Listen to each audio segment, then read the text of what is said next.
ओम शांति।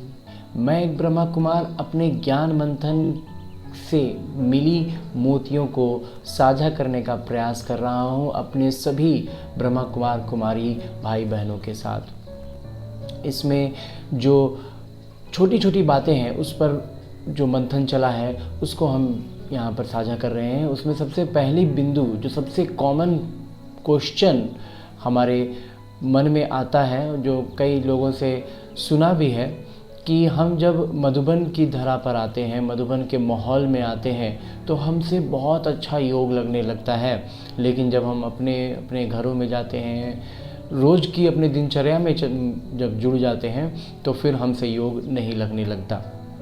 ये कैसे होता है और इसको कैसे ठीक कर सकते हैं?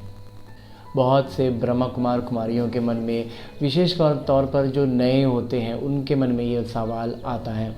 तो उनके लिए इस ब्रह्मा कुमार के पास एक छोटा सा उदाहरण है कि जब आपने अपने जीवन में गाड़ी चलानी सीखी होगी, विशेष करके 2 पहिया वाहन, स्कूटर चलाना सीखा हो या साइकिल चलाना सीखा हो, तो किन परिस्थितियों में सीखा आपने? किसी खाली मैदान में जाकर, आसपास घर के अगल बगल में कहीं कोई मैदान हो तो वहाँ मैदान में जाते हैं, कोई पीछे से पकड़ कर रखता है और फिर हम धीरे धीरे चलाते रहते हैं और वो कब धीरे से छोड़ देता है हमें पता भी नहीं चलता। 1 दिन 2 दिन 4 दिन में हम चलाना सीख जाते हैं। चलाना तो हम सीख गए, लेकिन फिर सेकंड स्टेप होता है कि हम उससे लेकर फिर कैसे करते हैं, उसे धीरे धीरे अपनी कॉलोनी के रेजिडेंशियल एरिया के सड़कों पर, जहाँ ट्रैफिक नहीं होता, बिल्कुल खाली खाली सी मिलती है सड़क, वहाँ चलाते हैं। वहाँ एक गाड़ी भी सामने से आ जाए तो रुक जाते हैं कि पहले वो चला जाएगा तब हम चलाएंगे। ऐसे करके करते हैं ना, तो वैसे ही और फिर धीरे धीरे धीरे धीरे अभ्यास बढ़ाते जाते हैं। फिर थोड़ा सा भीड़ भाड़, फिर और थोड़ा करते करते हम पूरा फ्री हो जाते हैं। फिर हम कैसे भी ट्रैफिक में कहीं भी अपनी गाड़ी लेकर चले जाते हैं।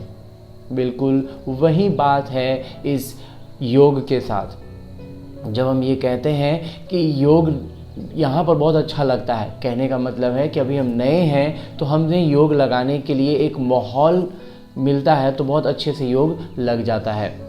उस पवित्र भूमि का भी वाइब्रेशंस होते हैं, प्रकंपनों के कारण हमें ये बहुत अच्छे से योग लगता है। तो इसे हम वैसे ही लेंगे जैसे हमने मैदान में जाकर चलाना सीखा हो।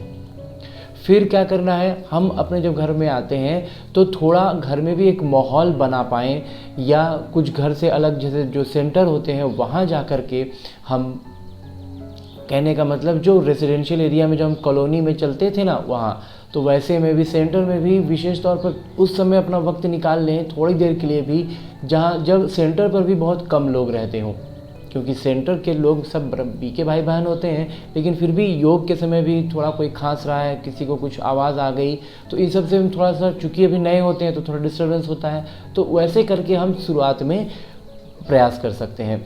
इसके बाद जो अगला स्टेप होता है वो ये कि जीवन में जब कोई बहुत बड़ी परिस्थिति आ जाती है, परिस्थितियाँ तो हमेशा आती रहेंगी, कोई छोटी कोई बड़ी, तो जब परिस्थिति आ जाती है उस वक्त हम इस नए नए योग को उसके साथ भिड़ाएंगे तो अक्सर हम मायूस हो जाते हैं, निराश हो जाते हैं कि हम योग तो कर रहे हैं लेकिन पता नहीं एकदम योग लग ही नहीं रहा है।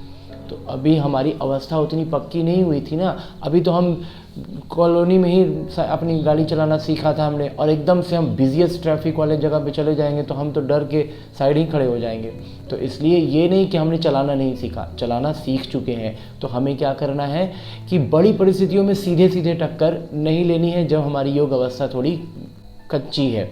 तो हम वैसी परिस्थितियों से ना भिड़ करके बल्कि छोटी छोटी परिस्थितियों से अभ्यास करेंगे, जो बिल्कुल छोटी सी बात हो, और उस बात के लिए हम बैठेंगे योग अवस्था में, अपने आप को स्थित करेंगे आत्माभिमानी स्थिति में।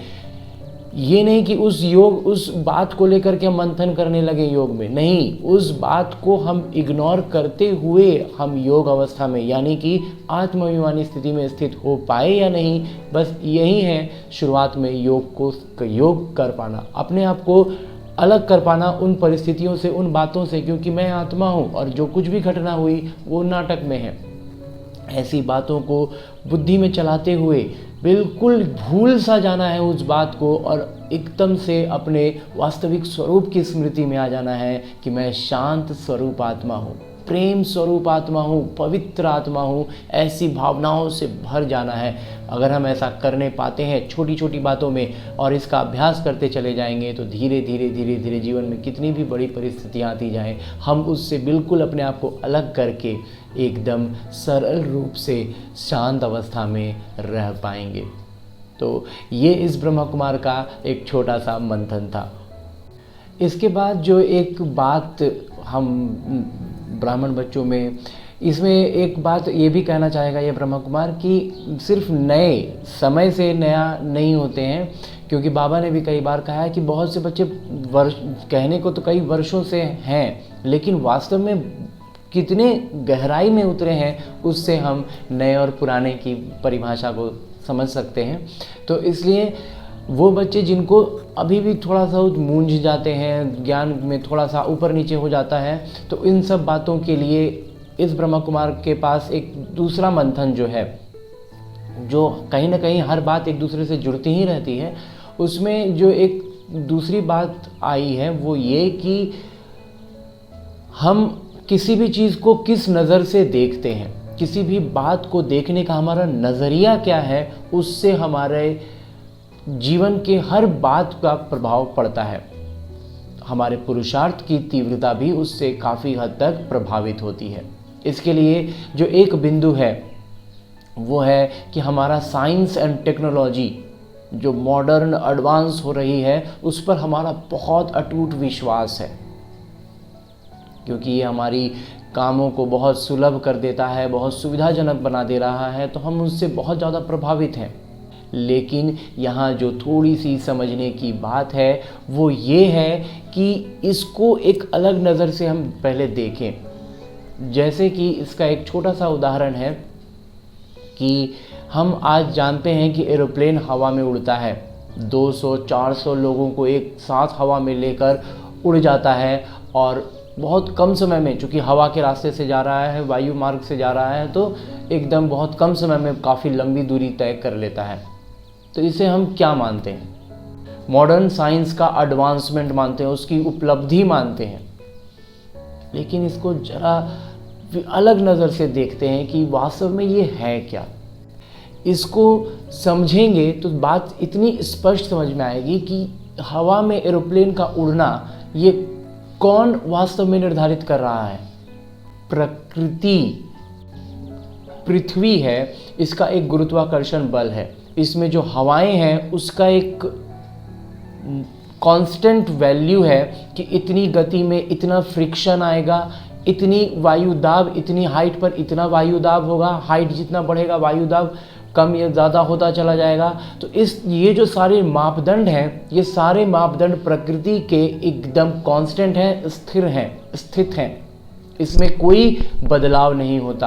प्रकृति के नाम पर हम बस एक मौसम को समझते हैं मोटे तौर पर कि अरे प्रकृति भी देखो आजकल ऐसा हो गया है, कभी भी बारिश हो जाती है, इतनी मतलब फरवरी में भी गर्मी पड़ने लगती है। ये प्रकृति का बस इतना ही दायरा नहीं है, ये एक तरह से कहें तो प्रकृति का बिल्कुल ऊपरी परत है।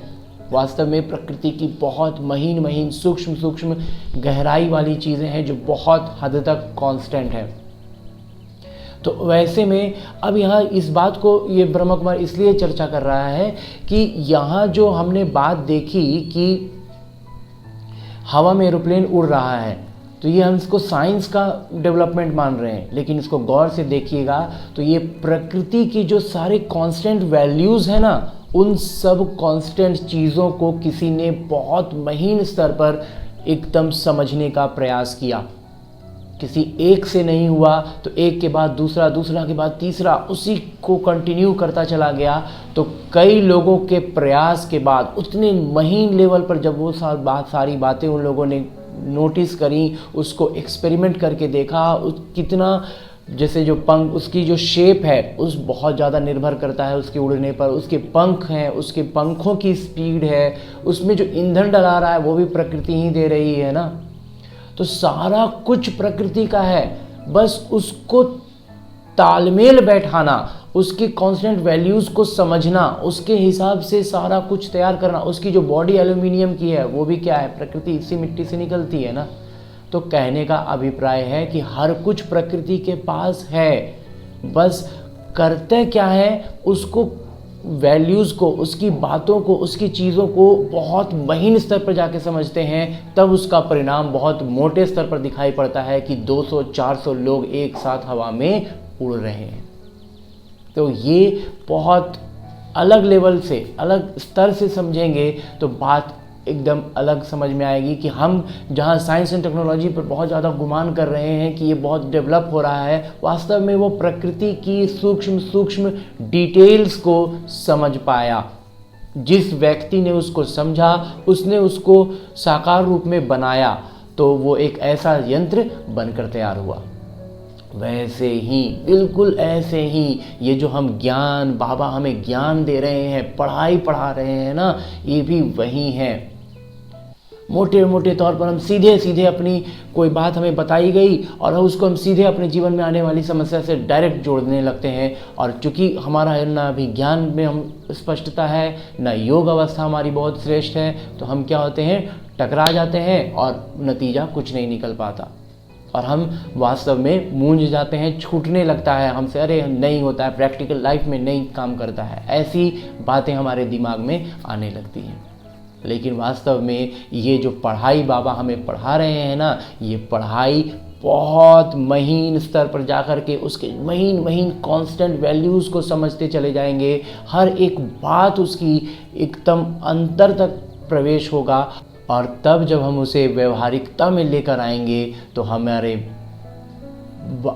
जो बाबा कहते हैं ना, चलन से, हमारे चेहरे से प्रत्यक्षता होने लगेगी। उस बात को हमें समझना है कि पहले ज्ञान को बहुत महीन सूक्ष्म स्तर पर जाएंगे, समझेंगे और प्रभावित नहीं होंगे कि अरे ऐसे हो जाता है, अरे वैसे हो जाता है, हम तो डायरेक्ट एरोप्लेन बना ही लेंगे। डायरेक्ट एरोप्लेन नहीं बनता है। अब वो क्या, वो उन्होंने कांस्टेंट वैल्यूज़ को लिख दिया, वो समराइज़ हो गया है, अब उसको आधार पर चीज़ें तैयार हो जाती हैं, अब आसानी से बन जा रहा है। लेकिन जो स्टार्टिंग में जो बनाया गया, तो उसको बनाना भी एक काम था, उसको समझना, उसको प्रैक्टिकल में लाना, ये बहुत मुश्किल काम होता है। तो वैसे ही बाबा के इस ज्ञान को महीन स्तर पर समझना है, उसको समझना ही वास्तव में ये ज्ञान है। तो हम बस इस ब्रह्मा कुमार का इस बारे में बस यही कहना है कि किसी भी बात को जब हम देखते हैं तो उसको देखने का हमारा नज़रिया अगर हम बदल लें तो हम किसी के प्रभाव में नहीं आएंगे। यहाँ हम साइंस एंड टेक्नोलॉजी को जो कर रहे हैं, वास्तव में ये प्रकृति का कॉन्स्टेंट वैल्यूज़ है जिसको बहुत महीन स्तर पर पढ़ा गया है और उसको पढ़ करके मैनिफेस्ट किया गया, तो वो आज हमें प्रैक्टिकल लाइफ में दिखता है कि वो एरोप्लेन है जो उड़ रहा है। ऐसे टेक्नोलॉजी से रिलेटेड हर चीज़ वही काम है। तो हमें ज्ञान से जुड़ी हर बात को उसी स्तर पर लेकर चलना चाहिए, उसी स्तर पर हमें हर बात का नज़रिया ज्ञान के स्तर से समझने का प्रयास करना चाहिए। और भी बहुत सारे मंथन इस ब्रह्मा कुमार के पास हैं, तो उसको, चूँकि ये वीडियो बहुत ज़्यादा लंबा ना हो जाए, तो इसको यहीं पर विराम देते हैं और किसी थोड़े अलग पहलू से विचार करते हुए उन मोतियों को भी साझा करते हैं अगले वीडियो में। फिलहाल अभी के लिए बस इतना ही। अच्छा, ओम शांति।